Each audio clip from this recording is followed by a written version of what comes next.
You know that specific sound? Pause. The buzz of your phone at 8 a.m. on a Monday. You don't even have to open your eyes to know who it is. It's either Chase Bank letting you know your account is overdrawn or another automated collector call. 4 years ago, I was a ghost in my own life, just another guy trapped in the American rat race.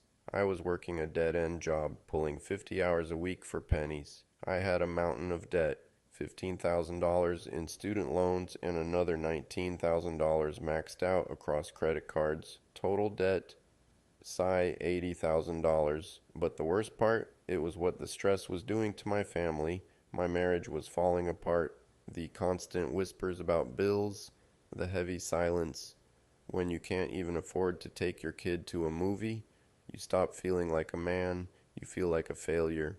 It was a freezing Tuesday in November, 3 a.m. My wife and I had just had our worst fight yet. I couldn't breathe in that apartment, so I left. I ended up at a 7-Eleven standing under those brutal lights, drinking a terrible lukewarm dollar coffee. I just wanted a warm, quiet place to sit down and feel human for a second, but there was nowhere to go. And then it hit me.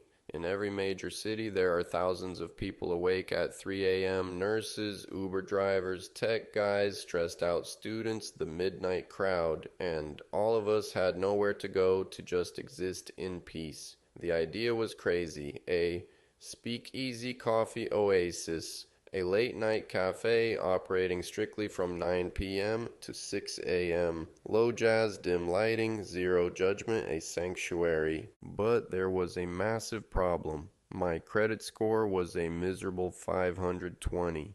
No bank would even let me through the front door. So I did something incredibly risky. Something I would never recommend to anyone watching this video.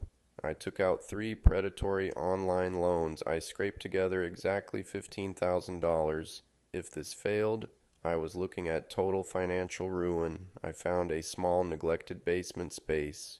For 2 months, I worked my day job from 7 a.m. to 4 p.m., and then I worked on the cafe from 6 p.m. to 2 a.m. I lived on energy drinks and cheap pizza. I built the whole place myself. I painted the walls a deep charcoal gray. I installed warm Edison bulbs. My menu was simple, 4 types of top-tier coffee and fresh cookies that my mom baked for me in secret because she wanted to save my marriage. Opening night was a disaster. I sat there alone for 9 hours. Not a single soul walked down those stairs. I remember sitting on that couch at 5 a.m., looking at my hands covered in blisters, thinking, I've done it.